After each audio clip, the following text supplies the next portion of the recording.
Alright. Hey, round 2 is about to start. My awesome mom is making some dinner for us later, so if there's some cooking sounds in the background, I apologize and thank my mom.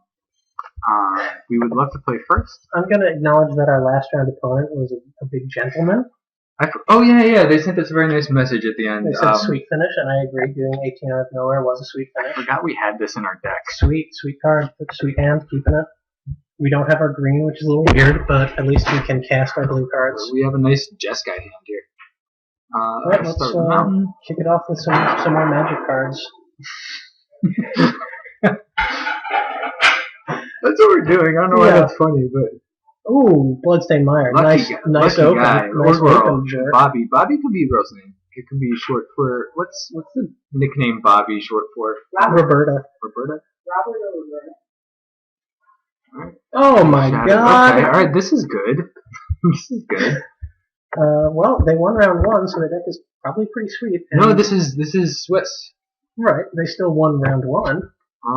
By the way, we're playing a Swiss for you, the viewer, to make sure that we give you everything that you deserve. Honestly, we play a Rugged Highland. We had no idea what was going to happen going into this.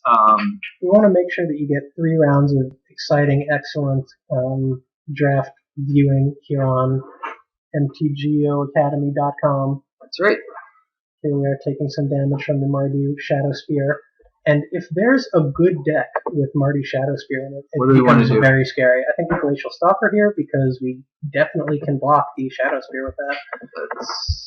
So, you know, if they're an aggressive deck, the sooner we stymie that aggression, the better. What do you think we're doing next? I think we're just curving out. I think we're curving out with the nurturing.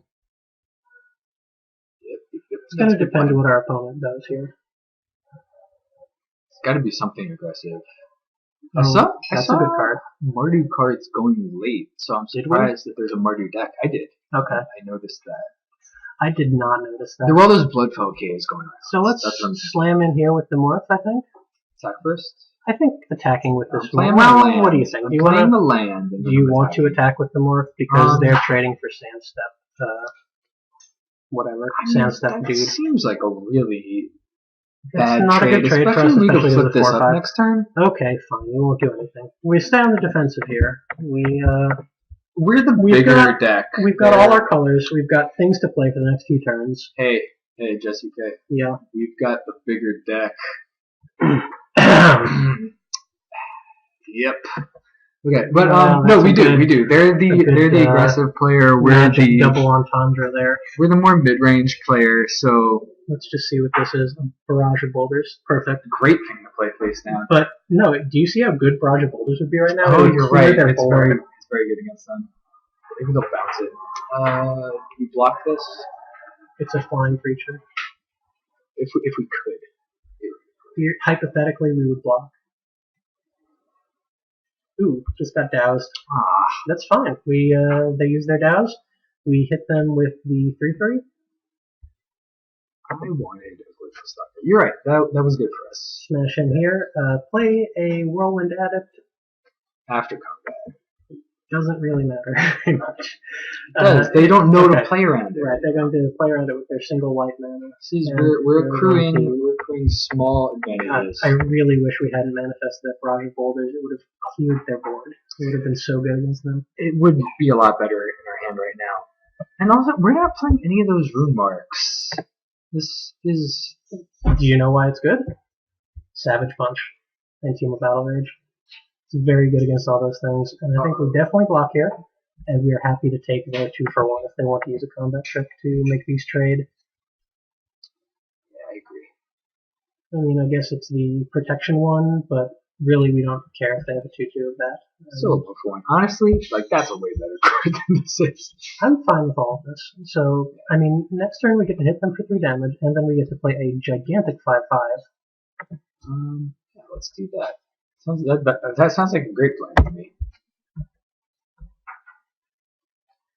Oh, I got a thing. Ooh, that's some value. That's a value barricade. This thing. That's pretty good for them. Value barricading. Notice I say them, as the gender of our opponent is indeterminate. Roberta returns the Sandstep Outcast to her hand. Blocks our barrage of boulders. Seems correct. Now let's cast play something enormous. You know what we could do before you cast this? Nothing anymore, but what could we have done? We could have played 2 creatures, gotten the Bloodfire Expert in play and the face-down creature, and then represented the morph next turn. For some, maybe some surprise value. I'd rather just not get attacked by the Shadowspear again. I guess. I mean, God, the quality of cards here. I mean, everything is great except the Shadowspear. But I'm surprised that the Shadowspear is in the deck. They're relying on aggression, so the more we can slow them down, the better. So at this point, yeah, this is a tough spot. Pretty bad. I mean, we can attack with this and just get attacked back. If they attack, they're definitely making it so this doesn't block. We know that. So given that, I think that we should want to play this and double block, maybe? Not really against this. Well, we only know they have 1 card left in hand that we don't know about.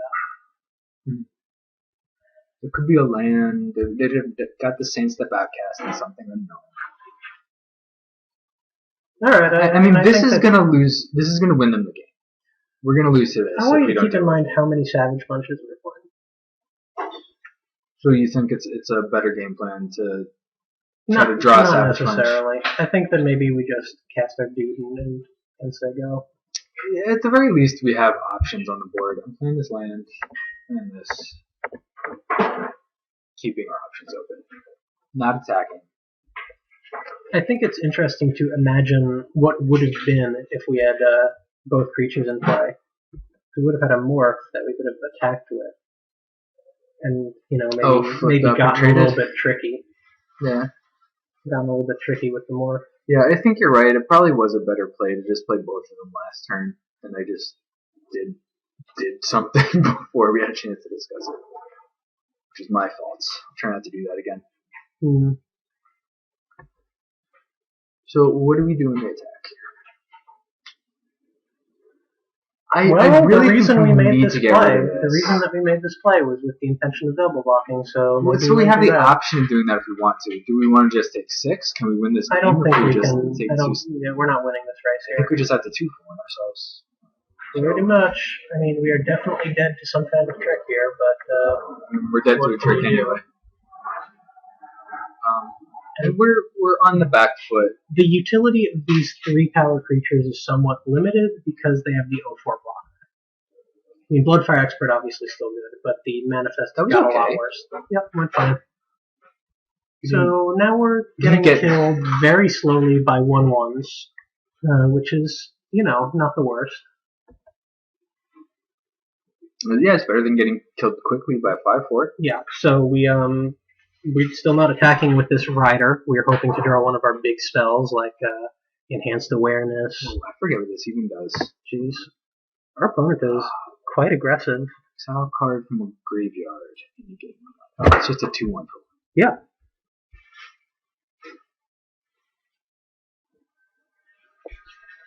Yeah, this is a very aggressive deck. You're very right about Roger Boulders. God, Barrage of Boulders is great against this deck. I wish we had more than one. Okay. We can force away the Shadowspear for value. Pretty dead.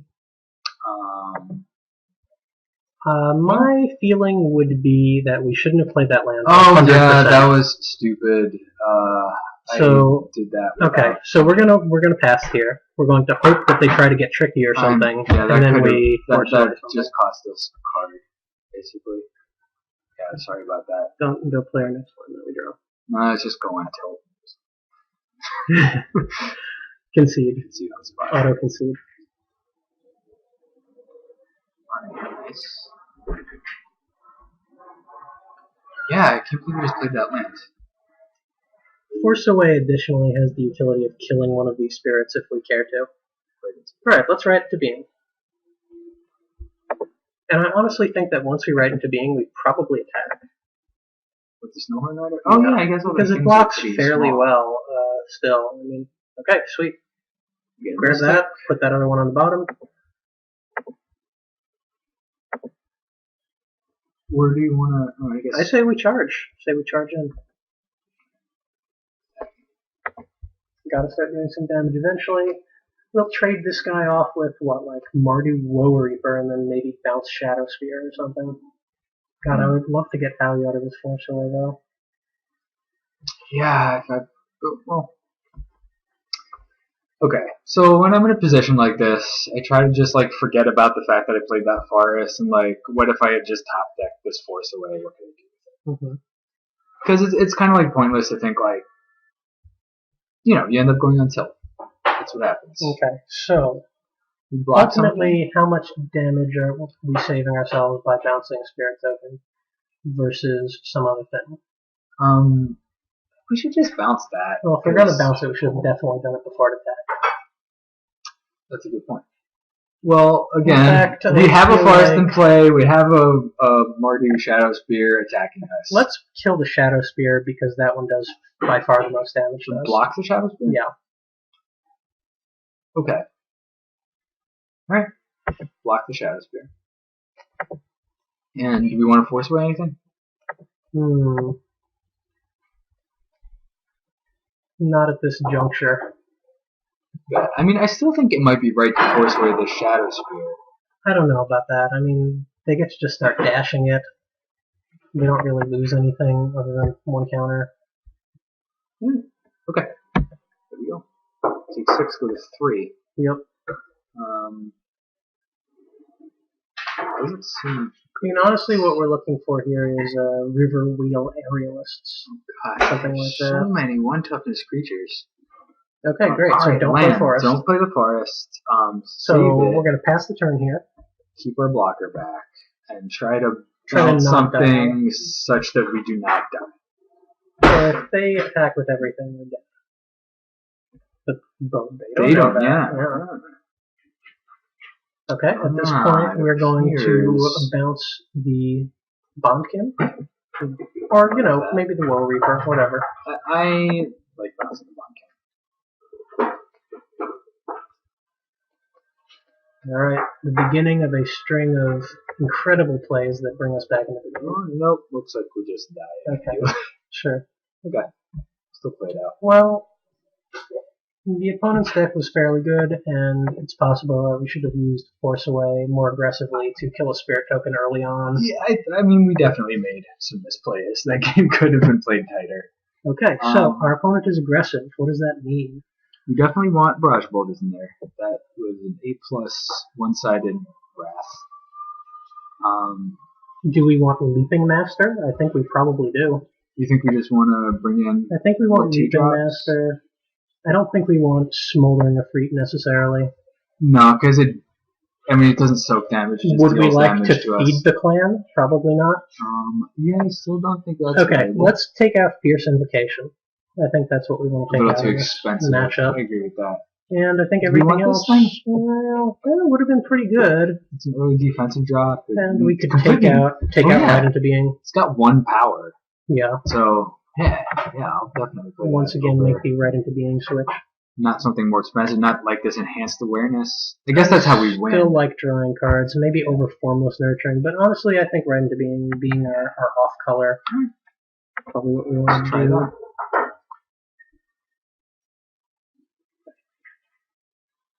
So notice that we've boarded in Kintry Warden in both games. Kintry Warden, great card, best card in the deck. We only have 2 lands here. Do we want to keep this? We have a morph, we have 3 drops, but we need to draw land. We're on the play here? I'll run the play, yes. This hand looks pretty bad against our opponent. I agree. Alright, ship it. That looks better. This is much better. Not really. We have no creatures, but we're going to keep it anyway because it has all our colors. I mean, yeah. I was thinking we have things to do with our mana, but... We're still going to keep this. We're going to hopefully get a little bit of value with Force Away.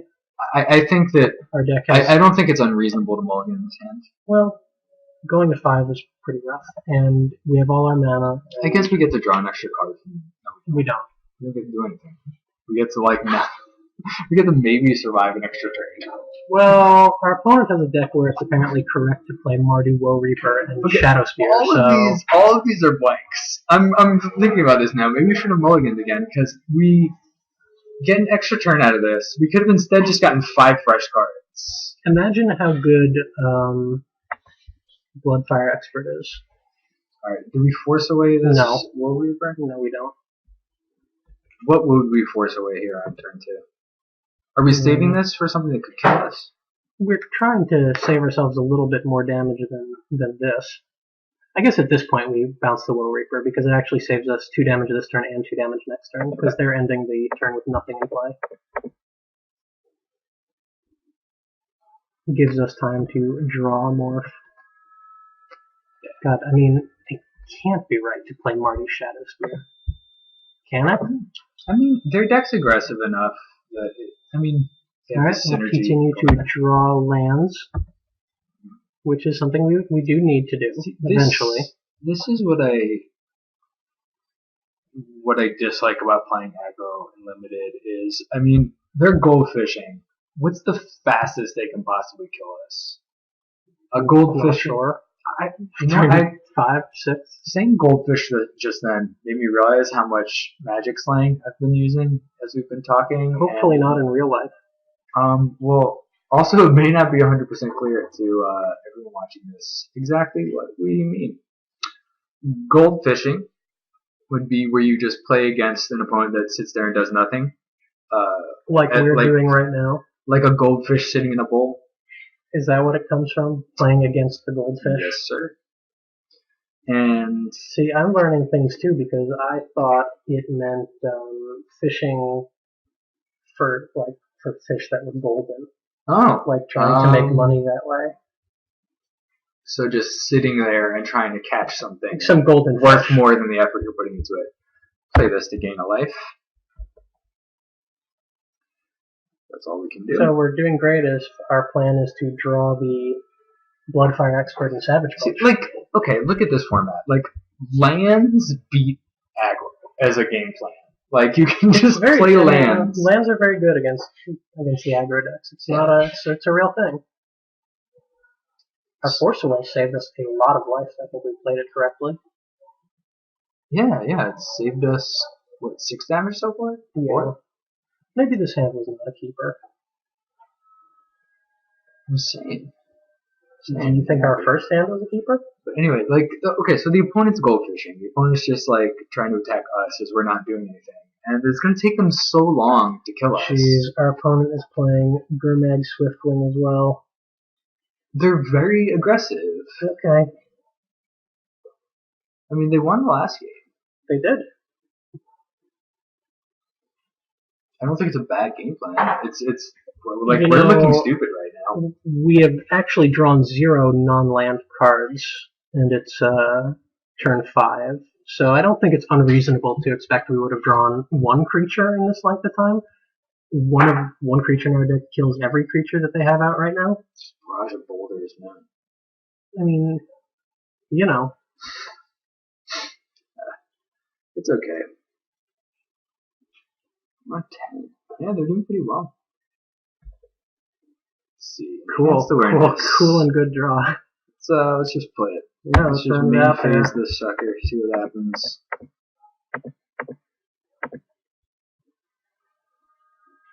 Got a forest to discard if we have to.